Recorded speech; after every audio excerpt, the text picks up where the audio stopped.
What's a label? As defined in the dictionary, a label is a tag or a brand. Would you imagine that? Don't get me wrong, most people need that label. It makes them feel like they belong to a community. But to what extent?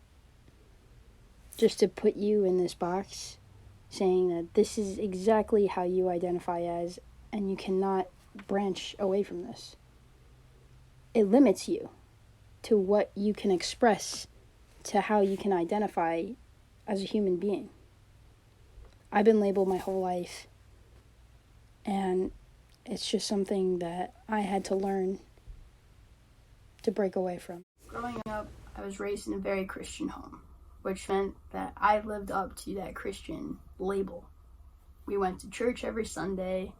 I studied the Bible. I went to Sunday school. I was in ministry. I sang in the choir. I did the whole 9 yards when I was growing up. And to be in church and be gay, that was a very difficult time for me, having to struggle with feelings that I was told was wrong my entire life, telling me that it was a sin, that it was not something that was meant for me, it wasn't natural, that God did not make me that way, which was terrible to hear, you know. Imagine hearing that as a kid over and over and over again until you start to come to the realization that maybe what they're saying isn't actually true. But that label held a lot of weight. I had a certain reputation going to church. I had to uphold that reputation. I was expected to be with a man, to start a family, to start a ministry, and walk in God's path. That was where my identity was being molded into. And for a really long time, I battled with it, telling myself, like, this is what I'm supposed to do. This is what is meant for my life. However, it just never felt right, ever. Which brings me to my next point. When I was younger, I had to dress like a woman.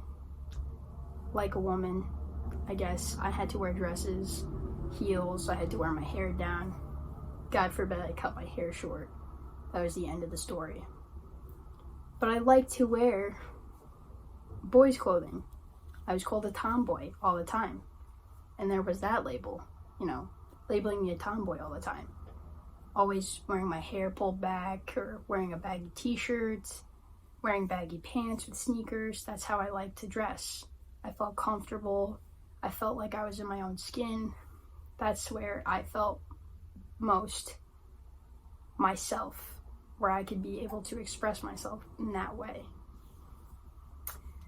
Coming out as gay was one of the hardest things I ever had to go through.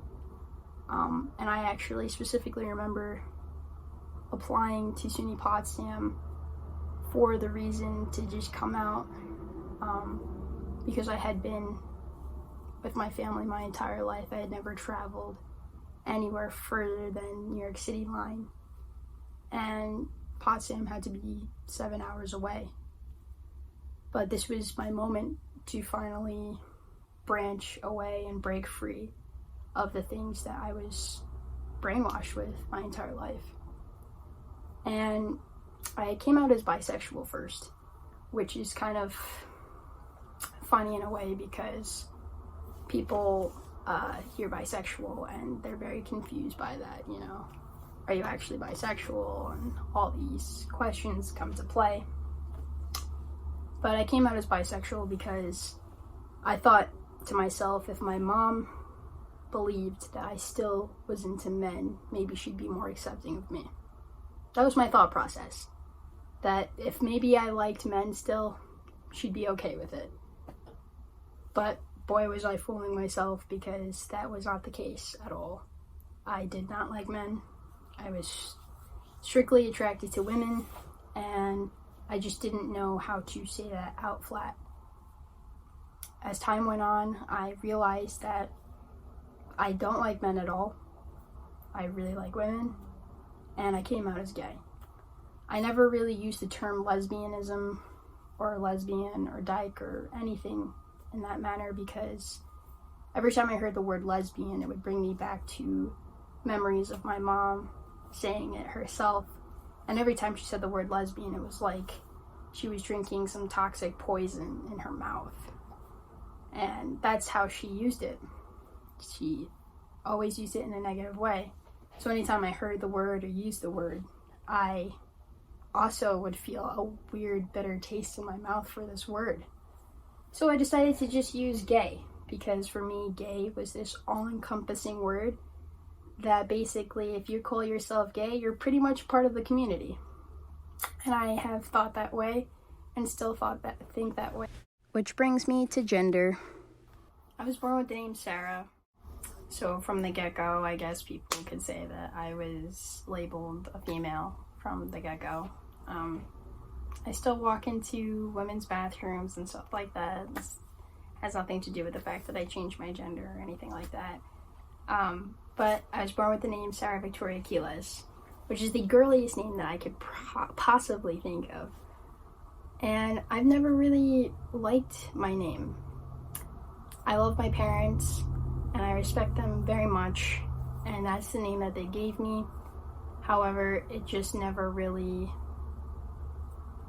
fit me, I guess.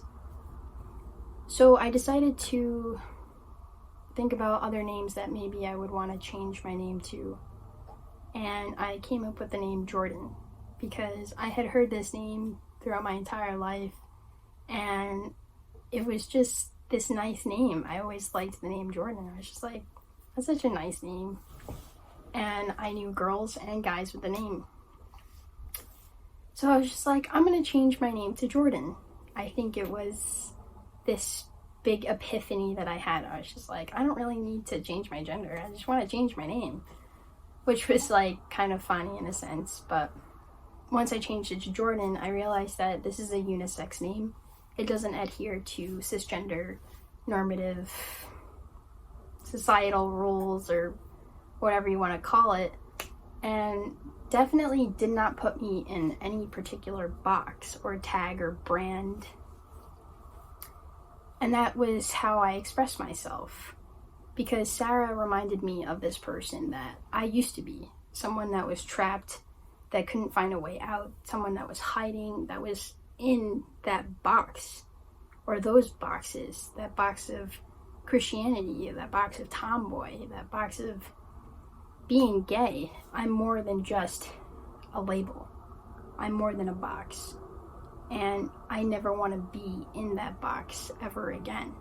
It was suffocating. It was toxic. It put me through a state of depression for a while. And don't get me wrong, people do need that label, and that's fine. But for me, it just never really worked. It never set the tone for my life. And for me, being inside a box made it more hard for me to really express who I am as a person, who I am as a human being. And once I decided to let go of labels and all this branding of myself, I decided to just let go and be me, be myself, discover who I really am and how I want to represent myself and express myself to the world. And this was a very big step for me, because I was scared of what people would say, if they would say I was weird for doing that. But ultimately, I had a good response. And I could say gladly now and proudly that my name is Jordan. I let go of the labels in my life, and I am definitely not in the box, but I am out there. My advice to anybody out there that's discovering themselves or having trouble with their identity, to just let go of the labels. Let go of how people see you. It doesn't matter how feminine, how masculine, how weird you are. Only you know you. And there's no point in being unhappy just to please other people. So be out the box.